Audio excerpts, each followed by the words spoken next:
Buckle up, sit back, we're off and racing. Mobil won the grid, season 15. We'll be bringing you the best action and the headline stories from across the world. The F1 World Champions got their campaign underway in New York, not only unveiling their new Charger, but also announcing that Ford will be returning to the sport as their engine partners in 2026. Take one. This season, we'll be giving you an insight into the technology that goes into the perfect race car and the human performance that gives a driver the edge on race day. Racers never forget their first win, and we'll be asking them to relive that all-important moment. Catching up with stars in their final year and others who just keep on breaking records. We'll be on location at the biggest races, including the centenary running of the Le Mans 24 Hours. And in a year of anniversaries, we'll be finding out how a little moonshine helped brew 75 years of NASCAR. Only on Mobil won the grid. We begin with a manufacturer who are also celebrating 75 years, Porsche. A new chapter in sports car racing began with the launch of IMSA's GTP class at the Rolex 24 Hours of Daytona in January. And armed with their new 963 hybrid prototype, Porsche have returned with American outfits team Penske to seek overall wins in the Premier category. I think if you look at the history of Porsche and endurance racing, they've always been in top class, and obviously we've had a few years away now from the LMP1 program, and now to be finally back, it's fantastic to see. Obviously Penske has a rich heritage also with Porsche from the past, so now to these two be coming back to the top level of endurance racing, it's phenomenal. It's year one of GTP and the 963 and the class in general. Anyone that's a fan of the sport, we want to see great racing. You want to see the technology of the cars. I like to see the latest, greatest racing cars, the new developments from all these manufacturers. Not just our car, I'm interested as a fan of all the other cars. 2 years in the making with over 24,000 kilometres in testing, the 963 was built to win races like the Rolex 24 Hours and to beat rival manufacturers BMW, Cadillac and reigning IMSA champions Acura. I was involved from day one in the Porsche 963, so we did all the development, testing phases, a lot of hours on track, a lot of hours spent with engineers, mechanics, and the staff. The car has a lot of power, over 700 brake horsepower, together with all the hybrid components. They are cars that you have to hustle, so you see a lot of those power slides on track. I was one of the first confirmed drivers for the program, so I've been driving the 963 for over a year now in testing and development all around the world. So it's been a huge project. The hybrid cars are incredibly complex, software-wise, electronic-wise, all these things. So to get everything to work the way that you want from the driver's standpoint, but also achieve reliability and performance, it's been a big challenge. I was a little bit of a latecomer to the program. Obviously, I had to finish my WEC season with Corvette. But luckily for us, I was able to begin testing in December, get some decent laps. Everything didn't run to plan. These things never do.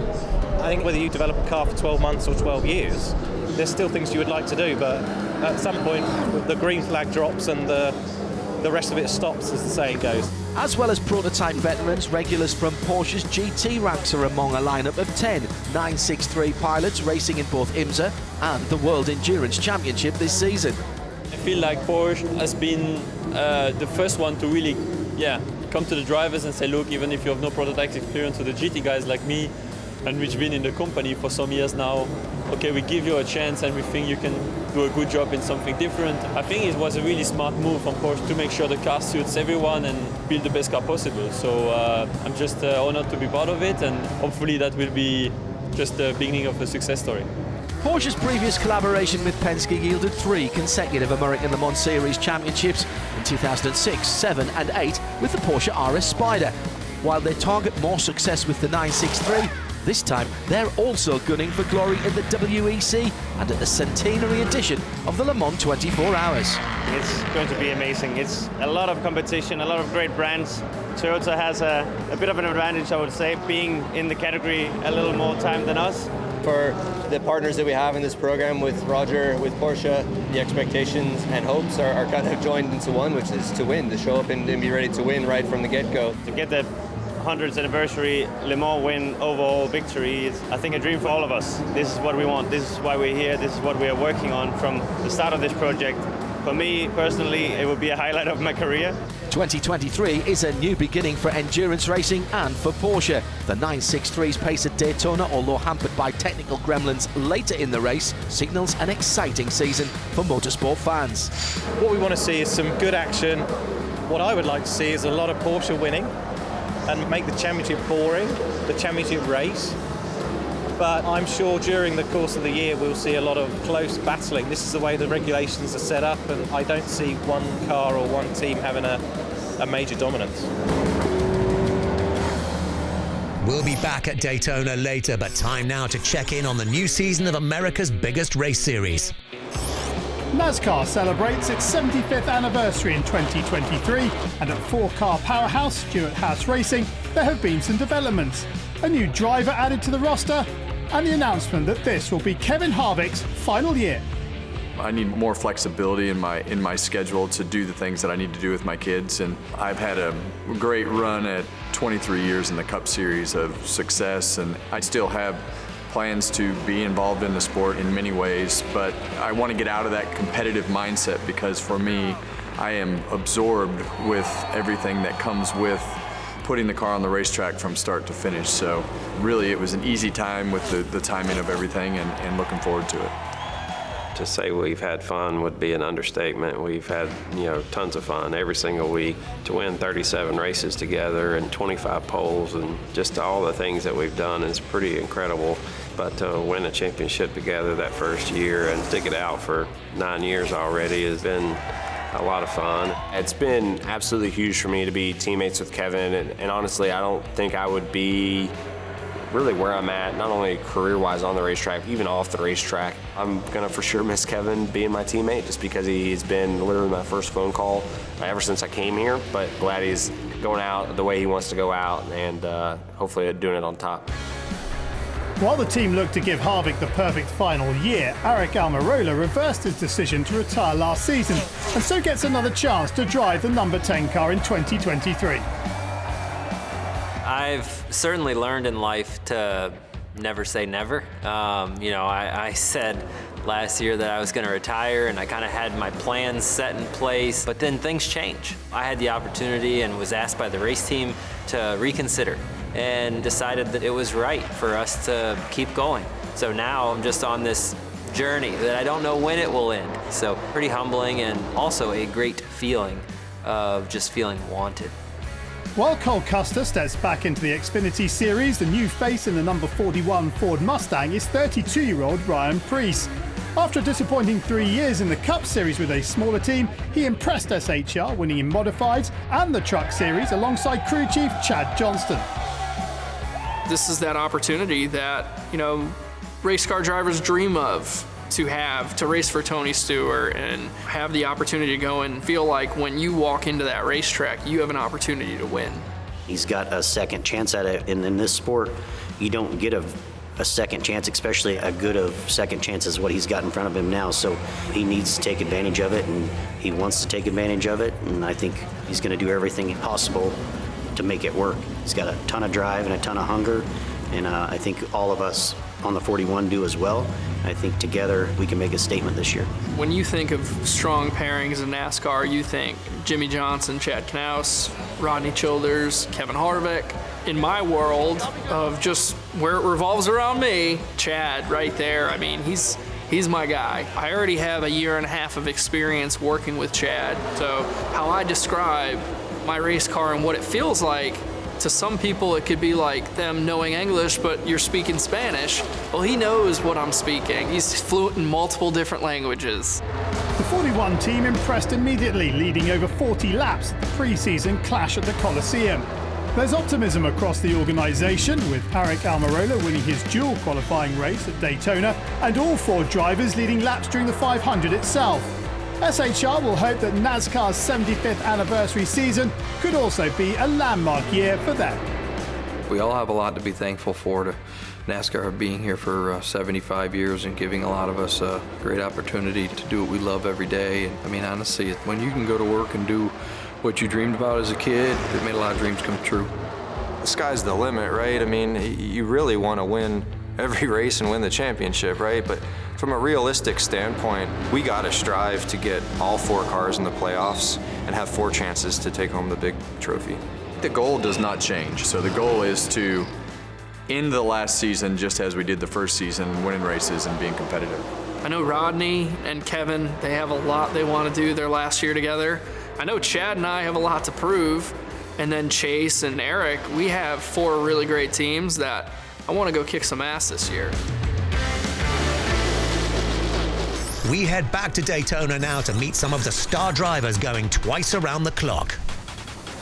Classic sports car races attract huge crowds and drivers from every background. Among the 61 car field at January's 24 Hours of Daytona were stars from the world of Formula One and legends of IndyCar. Everybody's excited, everybody's ready to go back to their normal racing. And when you're talking about the 24 hours, you actually reunited all these amazing competitors, drivers, and different categories together. So we're excited, we're happy to be defending the big win. Now we gotta get ready because it's gonna be a long day. It's always great to kick off the season one with the Daytona 24 hour, but I think more importantly now with the new category, GTP, LMDH, hypercar, but I think excited for just the evolution of what sports car has to come and all the manufacturers that are involved. It's going to be pretty special. I think it's really become a tradition and everybody really enjoys it. There's quite a nice watch to win, and it's an historical race to put on your resume, so there's only really positives about it. Plus, you get to do a lot of miles if you go to the end, so it's pretty good. IMSA's new GTP class, the Grand Touring Prototypes, made its debut at the North American Classic, attracting single-seater stars past and present. I joined endurance racing back in 2012, so I'm definitely not one of the new ones entering, but right now we're going into a pretty special area with the launch of GTP and hypercar in Europe, with the 2 classes merging. It's the most hype and excitement I've seen all my years coming to Daytona, and I think that's a good place to be.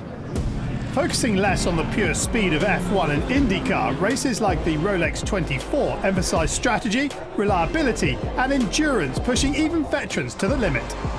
Well, I tell you what, first of all, it's 24 hours, so compared to any other races, there's a lot more chances that something's going to go wrong. 60 plus cars on the track, different classes, constantly having to judge, very high speed differences, delta between cars. It's extremely difficult, but also very rewarding when things go well, and that's why we keep coming back. Technology in endurance racing moves quickly, and when open-wheel racers arrive in the sports car paddock, they must adapt fast. I think it's made me a much better driver to be able to adapt to different conditions, different cars, in a very few amount of laps. So to me, I've always done the gymnastics, like jumping from GTs to prototypes to open wheels to this and that and the other. And now obviously the IndyCar career has kind of run its end and really couldn't be any happier in my life. I love coming back and having a chance to try these amazing cars. We're at the beginning of a brand new era of cars. The hybrid system and the high technology that we have in those cars is phenomenal. It's quite different to the Indy cars, and I'm glad I can keep my mind fresh on other things. If we compare open wheel like Formula One or the new GTP or hypercar, I think the basics are pretty similar. Both cars are high in technology, a lot of tools at the disposal from the steering wheel. There's a bit more of risk management. Not that we're pushing flat out, but there's traffic to deal with. Getting through them in a safe way. You got to work well together and have a good atmosphere and put the ego to one side. That's a major difference for me, yeah. Whatever your background in racing, piloting a sophisticated sports prototype for the first time is a testing business. Probably the most challenging part as a driver is just keeping up with the change. It's such a different thing now, especially with this car. It's got a lot less downforce now. The tires are a little more for the endurance side of things. They last longer, so they don't have the peak performance that they used to, maybe in some areas. And then the weight. The car is heavy now with hybrid. There's so many things you can do on the steering wheel in the sports car right now that you need to know the car very well and the systems, how it all works. So it takes a lot of study, a lot of understanding, and ability to reset your driving. It's a different approach. And it's not easy, it really isn't. You may have a big name, doesn't mean that things are going to be easy for you coming in. The Rolex 24 at Daytona is one of the marquee events on the sports car calendar. And this season's race saw Meyer-Shank Racing's IndyCar stars taking victory. Everyone did an amazing job. Meyer-Shank Racing, not only from the sports car program, the IndyCar program, everybody worked so hard together, and I can't thank enough. Obviously, I want to thank my wife. She's not here, but we got it. Woohoo! Another one! I can't believe it. This is absolutely a dream come true.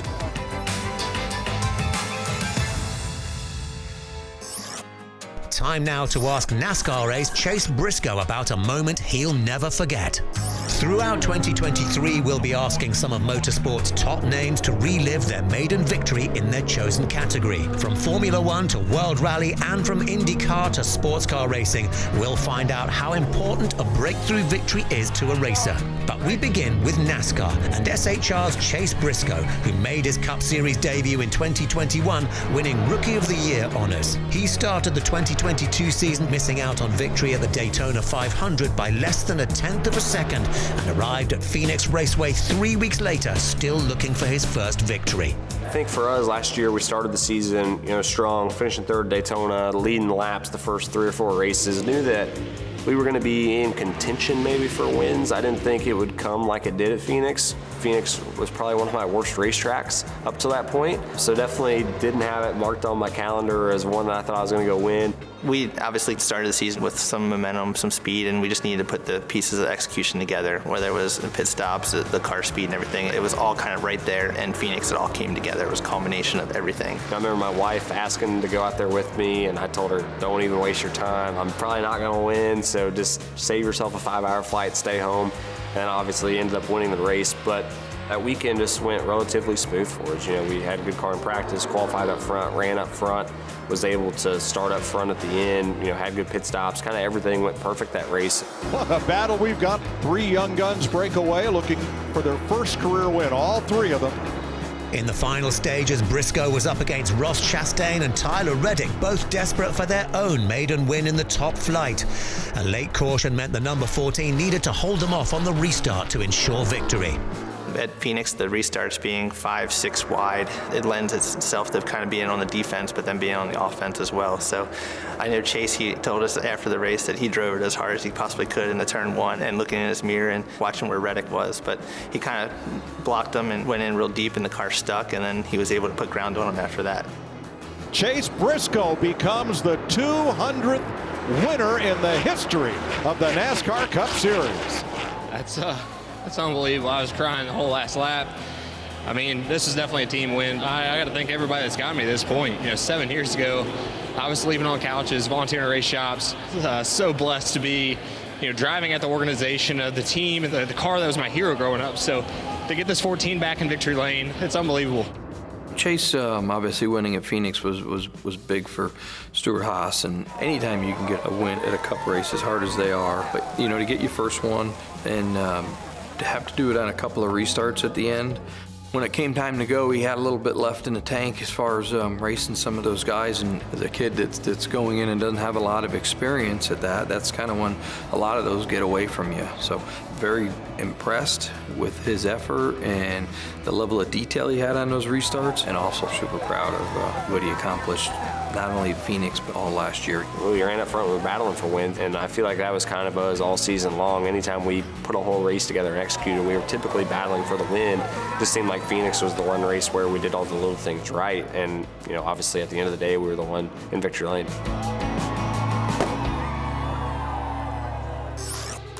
To end today, we head on to the grid. We're bringing in the best of the action from 2 series whose marquee races are also their season opener. And we start on the mountain roads of Rally Monte Carlo as Hyundai, M Sport Ford and world champions Toyota went into battle on the legendary Col de Turini. Conditions weren't easy. Black ice catching out one of the pre-season favourites Thierry Neuville. Already up to speed, Toyota's Seb Ogier was aiming for a record 9th victory in Monaco, and the Frenchman won 4 of Friday's 6 stages to take a commanding lead. Moving into second place was world champion Kalle Rovanperä, despite a near miss at the start of stage 5. Elfyn Evans wasn't so lucky. A right rear puncture cost the Welshman 40 seconds and his chance of victory. Toyota's drivers would win the first 11 stages of the rally, including for Rovanperä and co-driver Jonne Hiltunen, and landmark 100th stage win in the WRC. Thierry Neuville finally ended Toyota's domination, claiming 2 stage wins in the I-20 and a command of 3rd place. Rovanperä was hungry for a first taste of Monte Carlo success and got within 16 seconds of the leader, but on Sunday, Ogier put the hammer down once again. The Monte Master was in determined mood. I think I control my race perfectly with the risk I take where I want to take them. And yeah, it's not over for sure. Two rallying titans going head-to-head was a sight for the ages. Rovanperä fought back, taking stage 17, but after 4 days of action, there could only be one winner. And it was Ogier, claiming an unparalleled 9th Monte alongside co-driver Vincent Blondet. It's been a perfect weekend. I'm so happy also for Vincent, because for me it's 9, but for him it's first WRC win, and he deserved it so much. He was really, really perfect on the ride, so I'm so happy for him. Meanwhile, in the US, the NASCAR Cup Series always begins with the Great American Race. And the 65th Daytona 500 is underway. The 2023 curtain raiser was the longest in 500 history, and Ross Chastain provided the early excitement as Stage 2 went down to the wire. But this race was all about the finish. A late wreck sent the action into overtime when the caution flags flew. Crash in turn 3. It's never over until it's over at Daytona, and in a second try at overtime, Ricky Stenhouse led Joey Logano on the final lap when the decisive moment occurred. Larson Pastrana in the fence. We are still green. No, the caution is out. And we'll wait for official word on whether Ricky Stenhouse or Joey Logano has won the Daytona 500. Come to the checker first, baby. It is NASCAR's decision as to where those two cars were, and Ricky Stenhouse has won the Daytona 500. Next time, we're on location at the Mobil 1 12 Hours of Sebring and team up with Red Bull's Sergio Perez. We'll see you then on Mobil 1 The Grid.